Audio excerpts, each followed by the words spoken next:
예수의 산상 복음을 통해서 특별히 우리가 팔복이라고 명칭을 하면서 하셨던 예수 그리스도의 가르침에 대해서 우리가 살펴보고 있습니다. 그래서 마태복음은 특별히 하나님의 나라와 그의 의를 주제로 하고 있다라고 말씀을 드렸습니다.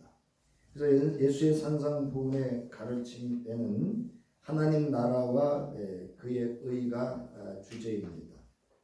그리고 예수를 따르는 제자 또는 그리스도인들이 누릴 수 있는 진정한 행복이 무엇인지를 또 말씀하고 있는 것이 바로 우리가 말하고 있는 산상 복음에 있어서의 팔복이라 할 수 있습니다. 그래서 이 진정한 행복이라고 하는 이것은 여러분 행복이라고 하는 단어는 행운이라고 하는 의미를 함께 내포하고 있습니다. 그런데 여기서 말하는 행복은 진정한이 붙은 거예요. 진정한. 진정한이라고 하는 건 밖으로부터 오는 것이 아니라 내 존재, 내 안으로부터의 그 세상이 줄 수 없는 그 어떤 조건들이 줄 수 없는 그 존재 자체로서 누릴 수 있는 그런 아주 근원적인 기쁨을 말합니다. 그래서 이것을 마카리오스라고 하는 헬라어를 쓰는데요. 이것을 우리가 지복 이렇게 합니다. 하늘에서 오는 복 또는 더할 나위 없는 복 이렇게 성서적으로 말씀으로 해석을 할 수가 있습니다. 자, 우리가 이제 이 팔복을 통해서 우리의 신앙과 삶에 예수의 가르침을 우리가 적용하고 있습니다. 그래서 마태복음 5장 3절부터 9절에 보면 이제 팔복이 나와 있습니다. 여러분 좀 보기 좋으시라고 제가 이 도표를 해놨는데요. 자, 마음 또는 심령이 가난한 사람. 여기 마음이라고 하는 건 우리가 오늘날 말하는 그런 마음이 아니고요. 우리의 존재 자체를 의미한다 말씀드렸어요. 우리의 존재라고 하는 건 생명 그 자체를 의미합니다. 그래서 우리의 존재가 가난한 사람, 이 이야기는 하늘나라가 그들의 것이라고 하는 말씀을 통해서 하나님 없이는 살 수 없는 그 마음을 의미한다. 물론 예수 그리스도를 통해서 내주하시는 성령과 이렇게 쭉 우리가 해석을 할 수 있지만 우리가 간단히 말씀드리면 하나님 없이는 살 수 없는 그런 마음을 가진 이를 말합니다. 그 다음에 애통하는 사람이에요. 하나님의 위로를 받을 거다. 여러분 그 세상을 살아가면서 이런저런 일들이 참 많지요. 참 땅을 치고 통곡할 일도 많고요. 예수 믿으면 늘 모든 게 잘 되는 줄 알았는데 또 그렇지도 않고요. 제가 말씀드리지만 예수 믿는 우리도 사람이 겪어야 될 세상의 수고로움을 다 겪는다라고 하는 건 우리는 알고 있어야 합니다. 근데 그것을 겪을 때 그런 일들이 경험되어질 때 우리는 누가 함께 하심을 날 구원해 주신 영원부터 영원까지 나와 함께 하실 하나님이 나의 아버지시고 또는 나를 도우실 거고 나를 인도해 주실 것이고 거기에도 하나님의 뜻이 있을 거라고 하는 믿음의 소망을 가질 수 있는 것, 그것이 여기 오늘 말씀처럼 하나님의로부터 우리가 받을 수 있는 하나님의 위로하심의 은혜라 할 수 있습니다.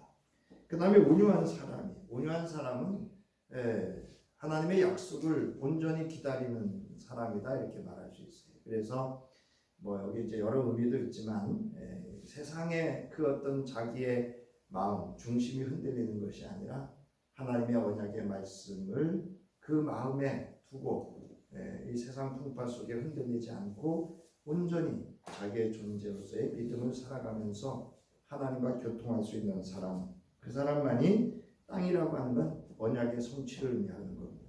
그래서 하나님의 언약을 또 종말론적인 의미에서는 예수 그리스도께서 이 땅에 다시 오실 때 하나님의 완성된 구원을 경험하게 될 것을 의미하는 말씀입니다. 그 다음에 의에 줄이고 목마른 사람은 배부릴 것이다. 그래서 오늘 본문에도 의가 나옵니다만은 하나님의 말씀을 지키려고 정말 이렇게 자기의 목숨을 다 걸고 하나님의 말씀을 지켜 행하려고 하는 그런 애씀을 가진 이에게는 하나님께서 배부르게 할 것이다. 그래서 요한복음 10장에서도 예수께서 사꾼은 도적질하고 속이고 양을 잡아먹지만 나는 선한 목자로서 구원의 문이고 또 생명의 양식 구원의 꿀을 먹으면서 너희의 생명을 풍성케 하실 것이다. 그리고 말씀도 30배, 60배, 100배, 100배, 60배, 30배의 말씀으로 그의 생명을 풍성케 하실 것이다. 이렇게 말씀을 하고 있습니다. 그 다음에 자비를 베푸는 사람, 사람을 긍휼히 여기고 그리스도의 사랑을 실현하는 그 하나님의 마음으로 살아가는 사람은 하나님께서 그를 자비롭게 대하실 것이다. 그래서 아주 쉬운 예로는 바리새파 사람의 기도와 세리의 기도에서 이런 우리가 잘 알 수가 있습니다. 누가 의롭다는 인정을 받았다고요? 세리, 나를 불쌍히 여겨 주옵소서라고 하는 그 진솔한 정직한 그런 바리새파의 기도가 아닌 세리, 죄인의 기도를 하나님이 들으시고 그를 의롭다 여기셨다 이렇게 주님이 말씀을 하시고 우리에게 가르쳐 주셨습니다. 그 다음에 마음이 깨끗한 사람, 여러분 오늘 우리가 찬송가 그 190장 여러분 부르셨지만 여러분이 잘 부르시면서 보면은 회개할 마음이에요, 회개한 마음이에요. 그렇죠? 회개한 마음에 성령의 충만함이 임재합니다. 그래서 여기 뭐냐면 마음이 깨끗한 사람이라고 하는 것은 늘 자신의 마음을 하나님의 존재하심과 그 말씀으로 깨끗함, 정결함을 갖는, 즉 우리가 말하는 회심, 회개를 하는 그의 삶을 깨어있는 신앙을 말합니다. 그래서 그가 하나님을 보게 된다. 그래서 지난 말씀드렸듯이 마음이 깨끗하면요 하나님이 보입니다.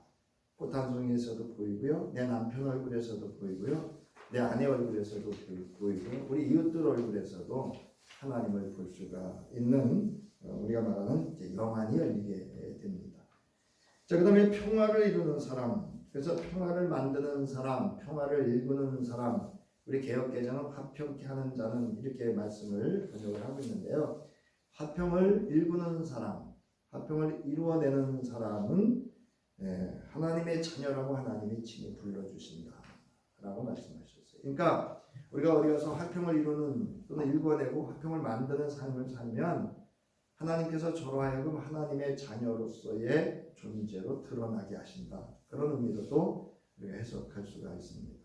그래서 여러분 우리 그리스도인들이 가는 데는 첫째 여러분 이거를 내려놓으세요. 시비를 가려고 하지 마세요. 옳고 그르고 그냥 기다려보세요. 그냥 기다려보다 보면 내가 굳이 말하지 않아도요, 내가 굳이 거기 관여하고 개입하고 참여하고 거기서 화내고 이렇게 하지 않아도 때가 되어지면 하나님께서 하시는 일들이 있습니다. 그래서 우리는 우리의 존재, 그리스도인들이 가는 곳마다 다툼과 갈등과 분쟁이 있는 것이 아니라 그런 곳에 가서도 하나님의 화평을 이루어낼 수 있는 그런 존재와 그런 역할이 되어질 때 하나님의 자녀로서 우리 말씀에도 있잖아요. 너희의 그 빛과 소금으로서 착한 행실로 보이면 하나님의 영광이 드러나게 될 것이다 라고 말씀하신 것과 맥을 같이 한다할 수 있습니다. 자, 그래서 이제 오늘 본문은 의를 위하여 박해를 받은 사람 또는 받는 사람 이렇게 번역할 수 있어요. 그래서 받았던 사람이든 또는 지금 받고 있는 사람이든 이런 의미로 해석을 할 수가 있습니다. 자, 그럴 때 하늘나라가 그들의 것이다. 그리고 이걸 또 이렇게 의역을 좀 해보면 하늘나라가 그들의 것인 사람은 뭐가 따른다? 네? 박해가 따른다라고 하는 의미로도 또 우리가 받아들일 수 있습니다. 자, 오늘 본문 마태복음 5장 10절부터 12절은 예수께서 또 구체적으로 좀 설명을 하셔요. 설명을 하시는데 이 설명을 아주 구체적으로 박해가 무엇인지를 이야기를 하고 있고, 무엇 때문에 또는 누구 때문에 박해를 받는지, 그리고 그 박해의 결과가 어떠한 것인지를 이야기를 하고 있고, 그 예로서 믿음의 선지자들이, 앞서 있었던 선지자들이 그와 같이 박해를 받았다라고 하는 그런 구체적인 예도 예수님이 들고 있습니다. 그래서 이 의라고 하는 단어는요, 사실은 단순한 그 의를 의미하지 않습니다. 이제 우리가 말씀을 살피면서 말씀을 드리겠습니다만은, 이 의라고 하는 것은 올바름이라고 하는 거예요. 여러분 그 다음 페이지 보면, 이 페이지 아래쪽에 보세요. 이 페이지 아래쪽에 의라고 하는 것은 디카이오시네라고 하는 이 헬라어를 쓰는데요. 여기 보면 의로운 사람의 덕, 그러니까 행위죠. 그 다음에 자질, 존재 상태, 존재 자체죠. 그 다음에 상태, 태도를 말합니다. 그래서 이걸 제가 이제 말씀을 준비하면서, 그러면 자질은 뭐냐? 그 사람의 생각이에요. 어떤 생각을 하느냐. 그 다음에 상태는 태도입니다. 그리고 의로운 덕이라고 하는 건 행위입니다. 그러니까 의로운 사람의 덕, 의로운 사람의 자질, 의로운 사람의 상태를 나타내는 거예요. 그래서 여기서 말하는 의는 앞서 말한 7가지 복을 다 가진 또는 행하는 자를 말합니다. 그래서 이 의라는 단어, 이 지금 8번째 말하는 복은 7가지 복을 이렇게 하나로 아주 함축한 그러한 표현이다라고 말씀을 드립니다. 그래서 넓은 의미에서는 그의 의무를 이행하는 자의 상태, 의로움 또는 하나님께 받아들여질 수 있는 조건으로 그런 의미를 가지고 있습니다. 그리고 이제 그 구약성서 우리가 72년이라고 하는데, 거기에서는 또 채테크 또는 헤세드라는 단어를 써서 하나님의 선하심, 하나님의 공정하심을 또는 그것을 올바르게 또 이루어내는 이런 의미를 가지고 있습니다.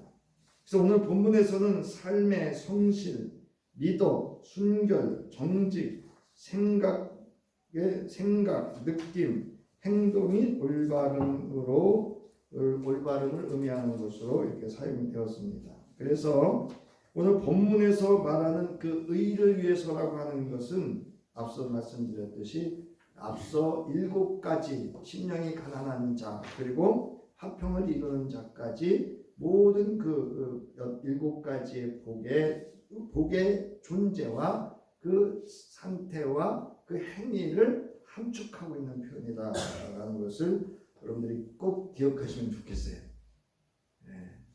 모르셨죠? 사실 저도 몰랐어요.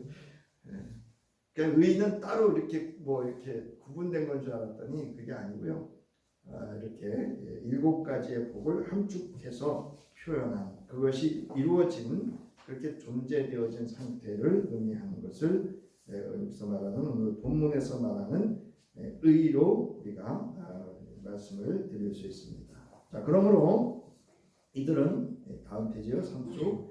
이들은 예수 그리스도 안에 존재하고 그의 말씀과 삶의 태도로 하나님 나라를 사는 사람이며 누리는 사람으로의 행동의 올바름을 의미합니다. 그러니까 우리 그리스도인들이 행동이 올바라야 된다는 거예요. 이 7가지가 온전히 존재하되 그 존재함이 행동으로 올바르게 실현된다 또는 드러나야 된다라는 의미를 가지고 있습니다. 자, 그러면 성서에서 말하는 의, 올바름은 무엇이냐? 구약 성서에서는 앞서 말씀드렸듯이 채테크라고 하는 단어를 쓰는데요, 올바른, 의로운, 공의로운 이런 표현을 씁니다. 그래서 이걸 어떻게 설명을 해드릴까 이렇게 이제 묵상을 하는데, 시편 1편 말씀이 생각이 나서 이제 시편 1편 말씀으로 좀 설명을 해드릴게요. 자, 시편 1편에서 의인의 올바름에 대해서 시편 기자는 이렇게 증언을 하고 있습니다. 거기서 보면 1절로부터 3절은 복 있는 사람의 특성이 나옵니다. 그러니까 존재와 태도에 대해서 나오고요. 의인과 악인의 특징과 그의 운명이 나와요. 이건 뭐냐면 그의 올바른 행위의 결과를 말합니다. 네. 그래서 시편 23편도 이제 마지막에 우리가 마무리할 때 있겠지만 시편 1편이나 시편 20편, 23편이나 또는 성서의 쭉 상황 기록을 보면 하나님께서는 하나님의 의를 이루는 올바른 행위를, 올바른 삶을 산 자에게는 하나님의 언약된 복이 이루어지고 성취되어지고 그 약속이 이루어지지만 그리고 그의 영원한 그의 삶의 모든 것들을 하나님 지키시고 인정하신다 하셨지만 그러지 아니하고 하나님을 대적하거나 우상 숭배를 하거나 그렇게 하는 자에게는 멸망의 길로 이르게 될 거라고 하는 그 결과를 말씀하고 있습니다.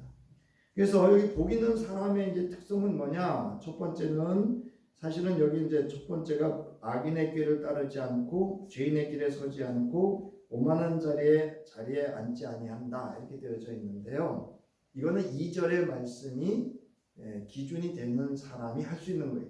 그래서 2절에 보면 오로지 주님의 율법을 즐거워하며 밤낮으로 율법을 묵상하는 사람이다. 여기서 굳이 시편 기자가 율법이라고 하는 이 토라라고 하는 단어를 쓴 이유가 있습니다. 교훈이에요, 교훈. 그러니까 하나님의 말씀을 가르친다 이런 뜻인데 가르침을 받는다는 것이 교훈이거든요. 그러니까 가르침을 하는 게 교훈이잖아요. 여기서는 그것을 받아들인다는 건 뭐예요? 배운다는 거죠.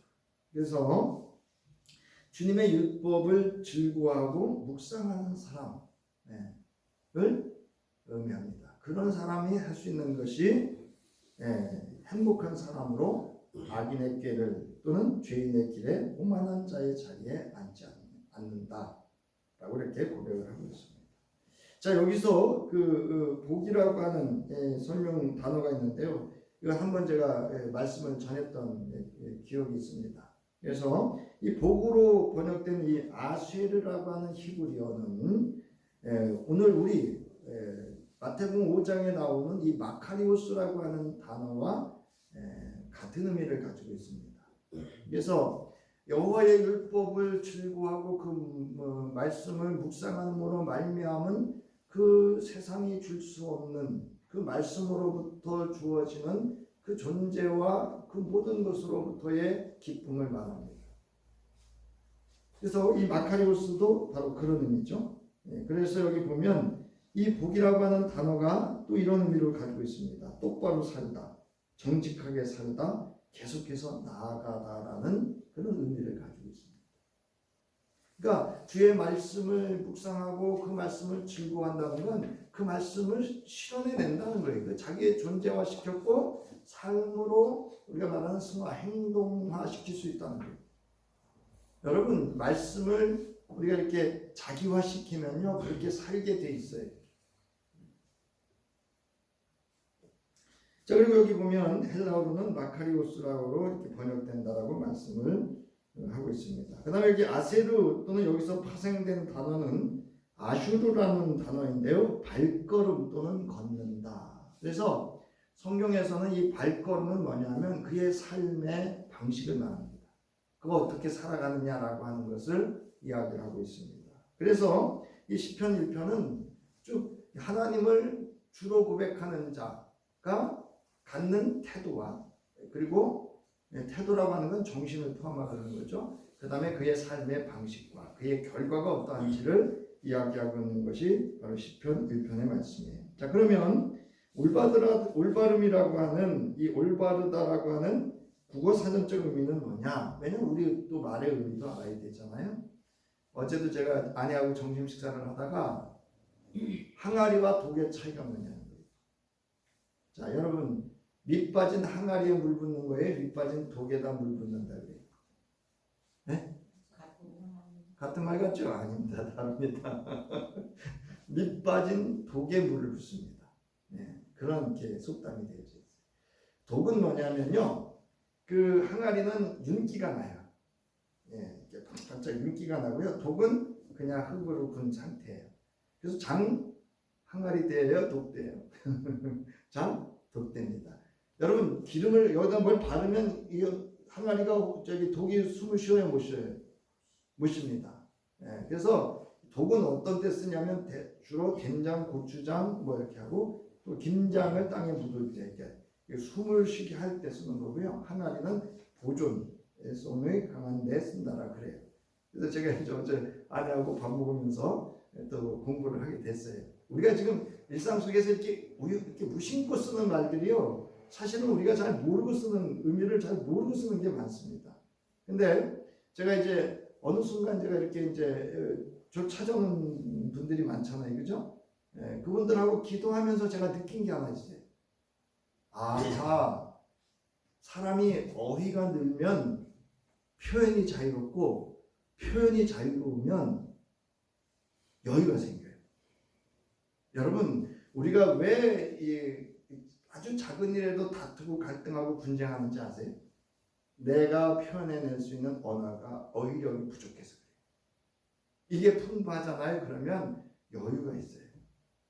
제 선배 목사를 만나면 늘 여유가 있으셔요, 그분.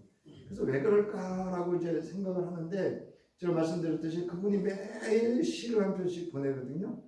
이게 제가 지금 한 6개월째 그 시를 받아보고 있는데요. 저도 모르게 어느새 그 시적인 표현들을 하고 있다라고 하는 거예요. 그래서 여러분의 그 인생을 좀 여유롭고 누군가 분쟁하지 않고 화목하게 사시려면 지금이라도 여러분 국어 공부하세요. 아니면 성경이라도 열심히 읽으세요. 읽으면서 그 의미를 이렇게 깨달아 가다 보면요, 내 안에 자유로움이 생기고 여유가 생기고 또 이렇게 누군가를 받아들이고 이해할 수 있는 마음의 영역이 넓어지게 됩니다. 자, 이처럼 올바르다라고 하는 건 여기 나오죠. 언행이나 생각이 옳고 바르다. 언행, 말과 행동이 바르고 또 중요한 표현이 하나 있어요. 생각이 옳고 바른 것을 의미한다는 거예요. 요즘 우리 젊은 세대들, 특히 우리 이제 청소년 세대들의 심각한 문제는 뭐죠? 네? 생각을 안 한다는 거예요. 생각하는 거를 힘들어합니다. 왜냐하면 이 스마트폰, 또 무슨 뭐 이런 거 있잖아요, 애들. 그 전자 그 문명에 매여가지고요, 애들이 생각을 안 해요. 그래서 여러분, 이 세대를 변화시킬 수 있고 AI가 나오는 이 시대에 정말 필요한 건 뭐냐면 사고할 줄 아는 사람이 필요합니다. 사고의 능력을 가진 사람만이 창조의 능력을 가질 수 있거든요. 자, 뭐 딴 데로 가면 안 되고요. 그래서 이 의라고 하는 건 뭐냐? 결국은 올바른 생각, 올바른 행위, 그리고 올바른 믿음을 의미합니다. 여러분, 오늘날 잘못된 믿음 많습니다. 며칠 전에도 아주 이쁜 꽃봉투에 뭐라고 보냈더라? 아주 이쁜 꽃봉투에 청소꽃 편지 봉투에 편지를 썼어요.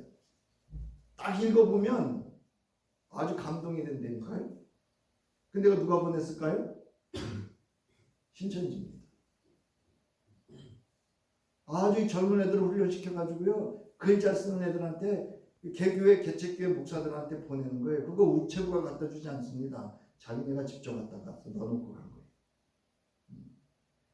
그거 여러분, 그들은 올바른 믿음이라고 생각하거든요. 근데 그렇지 않습니다. 자, 올바름은 올바른 생각을 할 수 있어야 됩니다. 올바른 생각이란 그 생각의 기준과 판단이 어디로부터인가가 중요합니다. 오늘 시편 기자는 시편 1편 2절에서 오로지 주님의 율법을 즐거워하며 밤낮으로 율법을 읊조린다는 건 생각하고 생각한다는 거예요.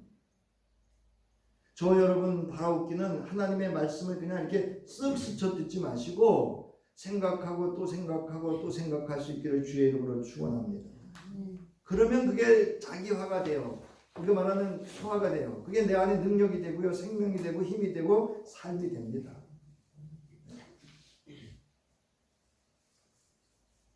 자, 시편 기자의 생각은 오로지 항상 여호와의 말씀을 즐거움으로 삼고 그 말씀을 생각하고 읊조리며 깊이 묵상하는 데 있었습니다. 그렇기 때문에 그는 악인과 죄인과 오만한 자의 길에 서거나 앉지 않을 수 있었던 것이죠.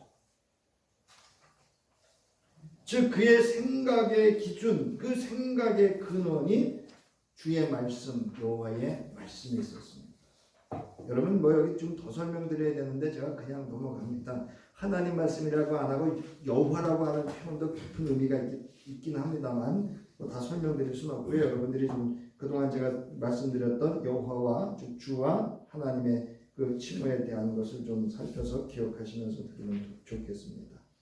자, 시편 119편 다윗의 시편에 보면 10절부터 11절 그리고 15절부터 16절의 말씀 우리가 함께 읽겠습니다. 시작. 내가 온 마음을 다하여 주님을 찾습니다. 주님의 계명에서 벗어나지 않게 하여 주십시오. 내가 주님께 범죄하지 않으려고 주님의 말씀을 내 마음속에 깊이 간직합니다. 나는 주님의 법을 묵상하며 주님의 길을 따라가겠습니다. 주님의 윤례를 기뻐하며 주님의 말씀을 잊지 않겠습니다. 뭐죠? 올바른 생각이 올바른 믿음을 가져옵니다. 그 올바른 생각의 근원이 뭐냐? 여기 나오잖아요. 여호와의 말씀, 여호와의 율법이라고 고백을 합니다. 자, 그러면서 그의 올바른 행위는 그의 올바른 생각에서 나오게 됩니다. 히브리서 기자는 히브리 기도 공동체에게 이렇게 권면합니다. 그러므로 하늘의 부르심을 함께 받은 거룩한 형제 자매 여러분, 우리가 고백하는 신앙의 사도요 대제사장이신 예수를 깊이 뭐하라고요? 생각하라. 여러분 예수 믿는 사람은 누구를 생각해야 되죠?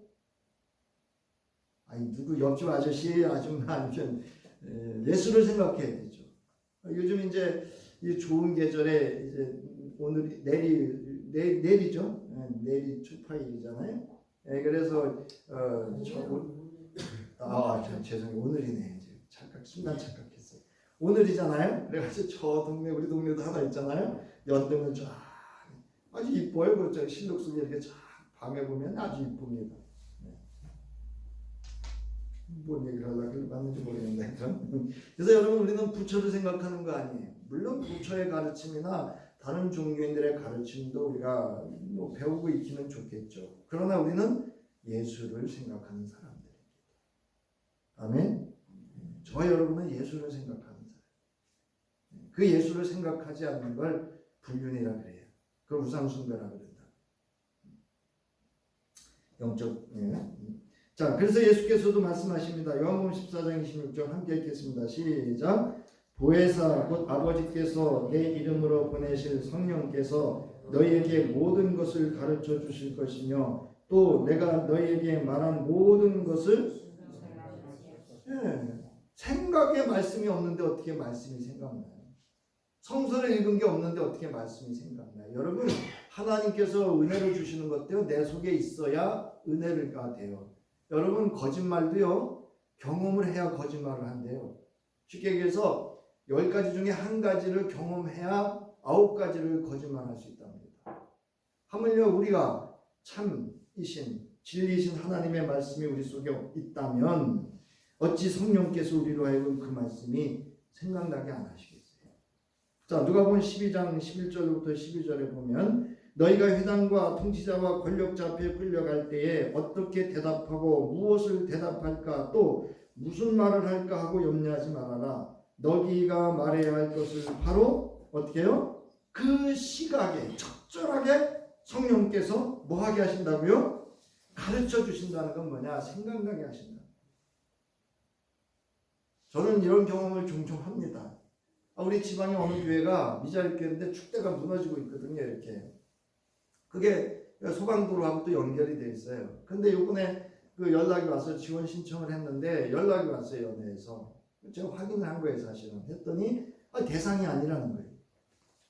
그래서 제가 이제 왜 대상이 안 됩니까? 이제 마음에 좀 여유를 갖고 내가 무슨 말을 할까? 이제 이 문제를 어떻게 해결할까? 이제 고민을 하면서 이제 그 담당 장로님하고 이제 통화를 하면서 저한테 스쳐 지나가는 정말 생각나게 하시는 표현이 하나 저한테 온 거예요. 그게 뭐냐면 이게 그 우선순위가 뭐냐면 비가 세면이래. 비가 세면.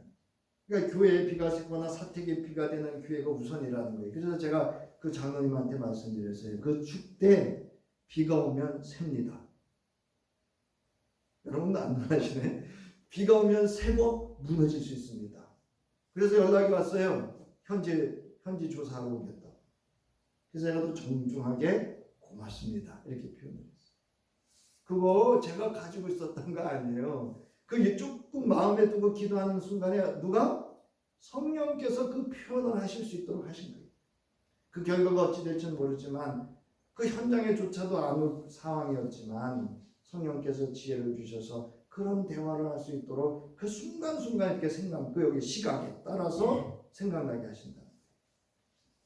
여러분, 내 생각 속에 하나님의 말씀, 즉 예수 그리스도의 가르침이 없이 온갖 세상의 말과 지식, 논의만 있는데 어찌 때와 상황에 따라 주의 말씀이 생각나고 그 말씀을 따라 내 행동과 삶의 말씀을 적용할 수 있겠어요? 여러분, 내 안에 말씀이 없으면요, 모든 문제를 세상 방식으로 풀려고 합니다. 아프면 병원 가려고 그러고요, 기도하려고 하지 않습니다.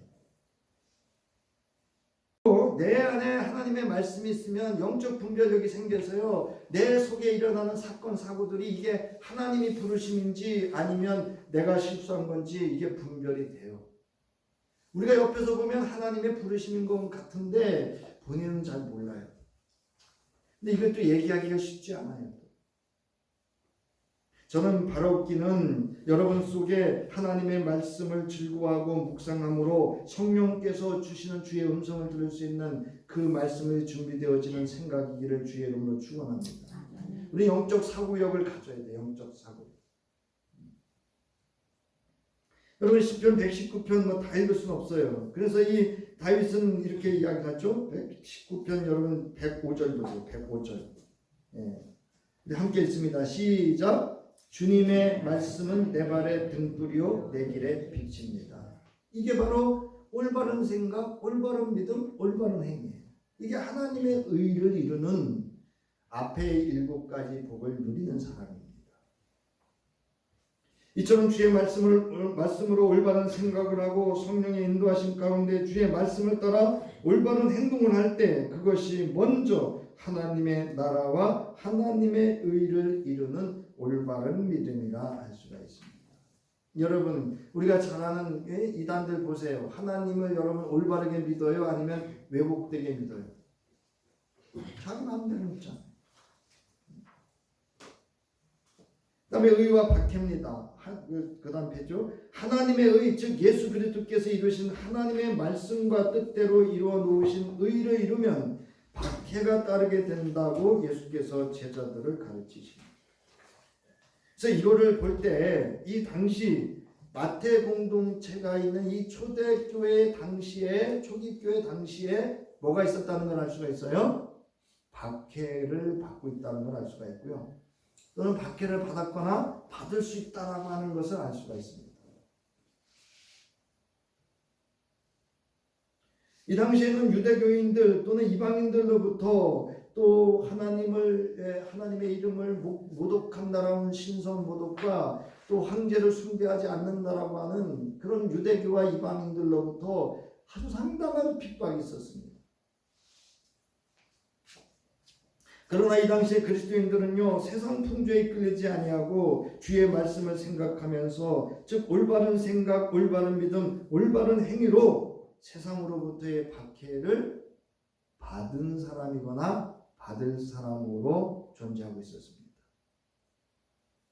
여러분, 우리가 예수 믿으면서 세상 사람들한테 여러분 인정받고 존중받고 칭찬받으려면요, 세상을 이겨낼 수 있는 세상으로부터의 핍박, 여기 나오잖아요. 뭐가 나옵니까? 마태복음 5장 11절 보세요. 너희를 욕하고 박해하고 거짓으로 너희를 거슬러 모든 악한 말을 할 때, 이 말을 우리가 들을 수 있어야 되고요. 이거를 이겨낼 수 있어야 돼요. 여러분, 내가 정직하게 살고 내가 예수 그리스도의 말씀을 따라 살면서 세상에서 무슨 일이 겪더라도 여러분, 나는 누구 편이에요? 나는 누굴 따르는 자예요? 이것에 세상 사람들의 조롱과 모욕과 거짓말에 여러분 유혹당하거나 상처받거나 넘어질 이유가 없습니다. 제가 말씀드리잖아요. 그럴 것 같아서는 벌써 저 목회 접었다고.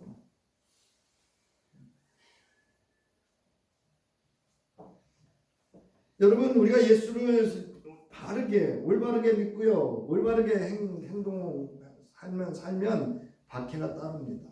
때로는 조롱도 따르고요. 모욕도 따르고요. 핍박도 따르고요. 거짓말도 모욕도 당하고 당할 수 있습니다. 예수께서 말씀하십니다. 너희가 나 때문에 모욕을 당하고 박해를 받고 터무니없는 말로 온갖 비난을 받으면 뭐 하라고요? 이게 복이 있대잖아요. 여러분 그리스도를 따르는 사람을 욕하고 핍박하고 악한 말을 하는 사람들은요 예수 그리스도를 알지 못하는 사람이에요. 여러분 알지 못하는 사람이 하는 말에 뭘 상처를 입고 거기에 넘어지고 시험에 들고 그럴 이유가 없는 겁니다. 오늘 우리가 예수 그리스도와 그 말씀을 올바르게 이루어 하나님의 의를 이루어내어 세상과 싸워 믿음에 승리할 수 있는 주의 성도이기를 주의 이름으로 축원합니다.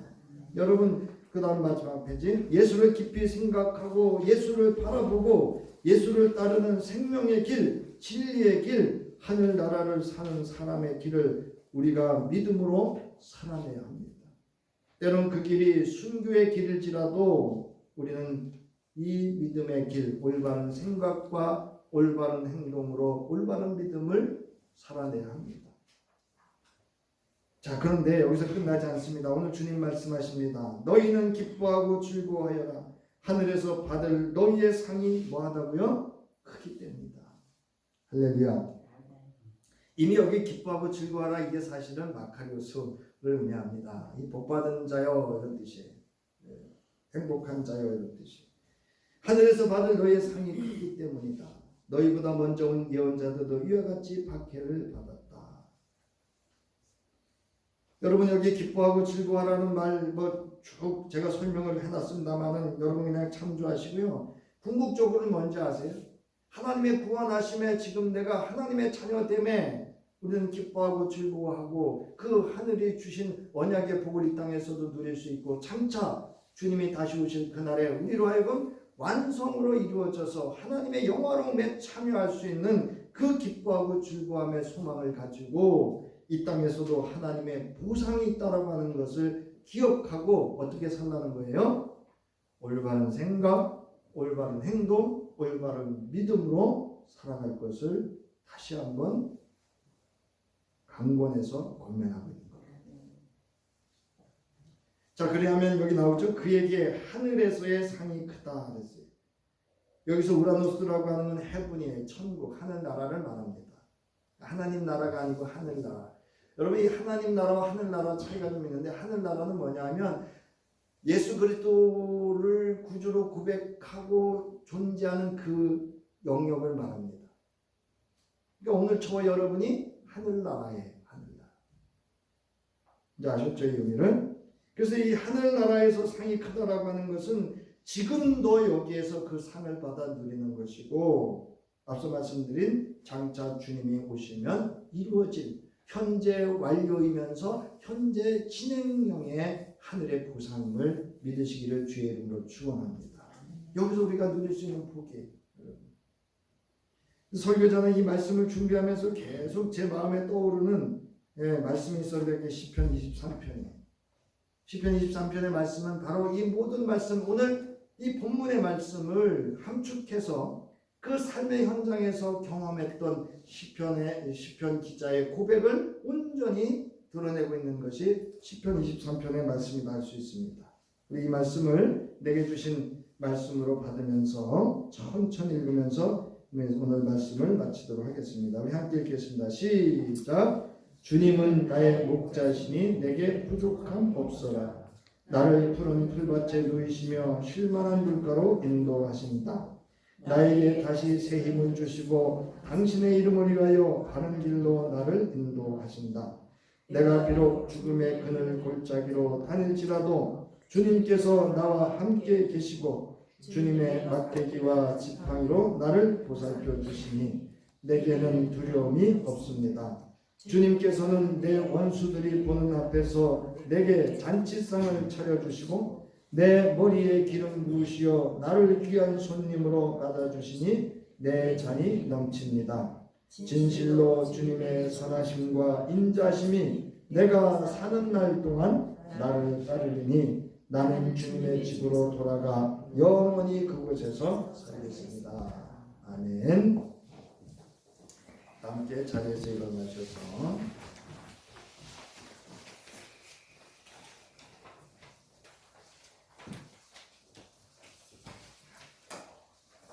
네, 1절 4절만 성경을 듣고 공개 선언하고 예배 마칩니다.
이제는 우리를 사랑하시되 세상 끝날까지 우리와 함께 하시며 우리를 사랑해 주시는 아버지 하나님의 자비로우신 은혜와 기꺼이 십자가에 죽어주시고 우리로 죄와 사망의 권세로 자유케 부활의 생명으로 이 땅에 존재하며 하늘나라의 소망을 두고 살아갈 때에 오늘도 영원한 중보자 되어주셔서 우리의 기도와 우리의 모든 신앙과 삶을 보살펴 주시는 우리 주 예수 그리스도의 구속의 은혜와 올바른 생각, 올바른 행동, 올바른 믿음으로 살아갈 수 있도록 그 시각에 따라 필요로 생각나게 해주시고 가르쳐 주시고 지킬 수 있는 힘이 되어주시는 성령의 감동과 역사하심이 이제 팔복의 선언을 우리의 교훈으로 삼고자 하나님의 의를 이루고 세상에 나가 믿음으로 승리하기를